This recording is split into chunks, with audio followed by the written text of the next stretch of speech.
እባካችሁ ወገን ብሩኬን አግዙ፣ እባካችሁ ወገን ብሩኬን አግዙ፣ ብሩኬን አግዙ። እባካችሁ ወገን ብሩኬን አግዙ፣ የገባበት ጣጣ ብዙ ነው መዘዙ። መድኃኒት ፈልጉ እንዲወጣ መርዙ፣ መድኃኒት ፈልጉ እንዲወጣ መርዙ። እባካችሁ ወገን ብሩኬን አግዙ። ፋርማሲስት ተብዬው ጉዱን ካላወጣ ስትት የብሩኬን ጽዋውን ይጠጣ። አፋቱት ይናዘዝ ሁሉን ነገር ያውጣ። ይህን ፕሮፌሰር ከገባበት ያምጣ። ስቶት የብሩኬን ጽዋውን ይጠጣ። ትጉ ወገኖች በዱዓ በጸሎት ፈጣሪ እንዲረዳን ከመጣብን ማት። ወንድማችን ሲወድቅ አየነው ፊት ለፊት። እናስብ ወገኔ በዱዓ በጸሎት ብሩኬን እንዲያገኝ መፍትሄ መድኃኒት። ዛሬ ነገ አትበል ወገኔ ተነሳ። ጉዳቱ ከባድ ነው አንችልም ረሳ። ያዘው ፋርማሲስት ይህን ኮሰሳ።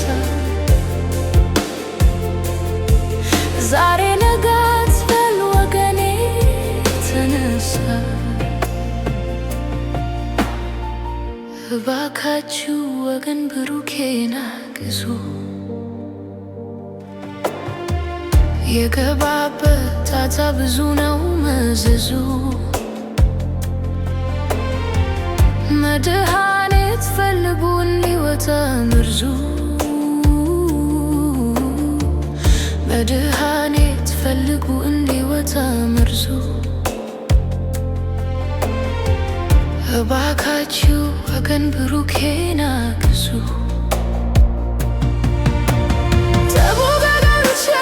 በዱዓ በጸሎት ፈጣሪ እንዲረዳን ከመጣብን ማት። እናስ ወገኔ በዱዓ በጸሎት ብሩኬ እንዲያገኝ መፍትሄ መድኃኒት።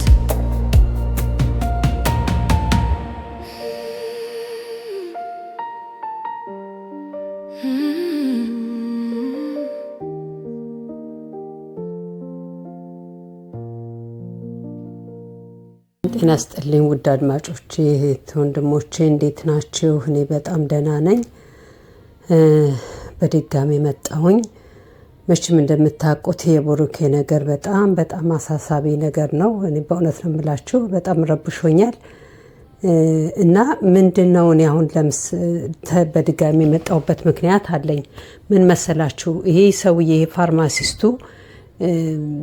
ሲናገር ከዚህ በፊት ሲናገር በዚህ በቪዲዮ ላይ ሲናገር ምንድን ያለ 50% ፕሮፌሰሩ ያመጣዋል መድኃኒቱን፣ 50% ደግሞ ከዛ ከአውሬው የሚመጣ ነው፣ እሱን ነው የምቀምመው ብሏል። እና እኔ ምንድነው እንግዲህ ከዛ ከእንስሳው ጋር 50%ቱን ተቀርቶ ሲመጣለት 50%ቱ ያ መድኃኒቱ መፈወሻውን እዛ 50%ቱ ከፕሮፌሰሩ ነው የሚመጣ ነው አይደለ ያለው። እኔው ምን አሰብኩኝ፣ ምናልባት እነ ብሩኬ እዛ ቦታው ላይ ሄደው እንትን ሲይዙት እዛ የተላከ መድኃኒት አለው ይኖረው ይሆናል። ያንን 50%ቱን ከፕሮፌሰሩ ጋር የመጣው መድኃኒት እሱ ጋር ሊኖር ይችላል ብዬ አሰብኩኝ። እና ይሄንን ነገር እስኪ እንድትጠቁሙ ነው። ሰውየው ጋር ሊኖር ይችላል። ሌላው ደግሞ እንደው ይሄንን ነገር እኔ አይደለሁም እንደው እህቴ ነች ይሄን ነገር የነገረችኝ። ከብሩኬ ደሙን ቀርቶ ለዚህ ለፋርማሲው መውጋት ትክክል ላይሆን ይችላል። ያው እሞታለሁ ብሎ ግን ወዲያውኑ መፍትሄ ለራሱ ይፈጥራል ባይነኝ። እንዴት እንደምላላቅም በእርግጥ ያኛውም ሰው የሚገል ከሆነ ያኛው መሞቱ ላይፈልግ ይችላል። ግን ይሄ መድፌውን ከብሩኬ ደም ቀርቶ ብንወጋለን በቃ እዛው ላይ ደሙን እዛው የብሩኬን ደም ድሮ አድርጎ ወዲያውኑ ለሰውየው ማስፈራራት ይሄን እንወጋለን ከሞትም እሱ አንተ ማብረነት ሞት ብሎ ያንን ነገር የፕሮፌሰሩ ወዲያውኑ እንዲያሳይ እንዲጠቁም ወይም መፍትሄ እንዲፈልግ በዛ ማድረግ ነው ብዬ አሰብኩኝ። እኔ ይሄ ነገር ጥሩ ነው ብዬ ነው የማስበው። መቼም መሞት የሚፈልግ ሰው የለም፣ መኖር ይፈልጋል። እና ለራሱ በራሱ ነገር ግን ሲመጣ ግን እንደው ሌላ ሳይሆን ደግሞ ቤተሰቦችን ሁሉ የእሱ እንደምንወጋለን ብሎ ይህንን ነገር ማስፈራራት፣ ለማስፈራሪያ መጠቀም፣ ካልሆነ ደግሞ እሱንም ወቅቶ ማየት ነው መድኃኒቱን የማይሰጠው ከሆነ። ይህንን ብዬ አስባለሁ። ምን እንትላላችሁ እናንተን? እና ከሌላው ደግሞ ምንድን ነው እባካችሁ ቅድም ያልኩት ነገር ነው። መቼም ይሄ ዛሬ በቀን 2 መምጣቴ ነው። እባካችሁ ደግማችሁ በተለይ አዲስ አበባ ያላችሁ በቃ መድረስ የምትችሉበት ነገር ካለ እስኪ ወደ ባህሉ ከሕክምናው ይልቅ ይሄ ወደ ባህሉ መድኃኒት ነገር መሞከር እና የሰውየውን ነገር ላይ ትኩረት መሰጠት፣ ፋርማሲ ሄዶ መታየት ምን አይነት መድኃኒት ከሱ ጋር እንዳለ። ሌላው ደግሞ ምንድነው ከባህል ቀማሚዎች አሉ ብሏል። ብቻ ግን ብዙ ምንጭ ከዚህ ሰውዬ ጋርና ከፕሮፌሰሩ ጋር ስለሆነ እሱ ጋር ጫና ለማድረግ የሚቻለው በዚህ መስሎ ስለታየ ነው። አድማጮች እኔ ምን እንደምላላቅም በጣም ከሚገባው በላይ በጣም ረብሾኛል። ረብሾኝም መፍትሄ ይሆናል ብዬ ያልኩትን ነው አሁን እንግዲህ ተመልሼ ገብቼ ይህን የምነግራችሁ። እርግጠኛ ነኝ ብዙዎቻችሁ ተጨንቃችኋል። ወንድማችን ምንም እንኳን ሞት አይደለም ጉንፋንም እንዲነካው አንፈልግም። በተቻለ መጠን አሁን በተለየ ትኩረት ሰጠው ለወንድማችን ያለውን ስራ በሙሉ አቁመው ይህን ሰውዬ እግር በእግር ተከታትለው እንዲይዙት በመንግስት መስሪያ ቤት የሚሰሩ ይሄ ቆይ ሌላው ደግሞ ምን አለ መሰላችሁ? ይሄ ፋርማሲስቱ ሳይሆን ያቺ ዶክተሯም ደግሞ ታውቀዋለች።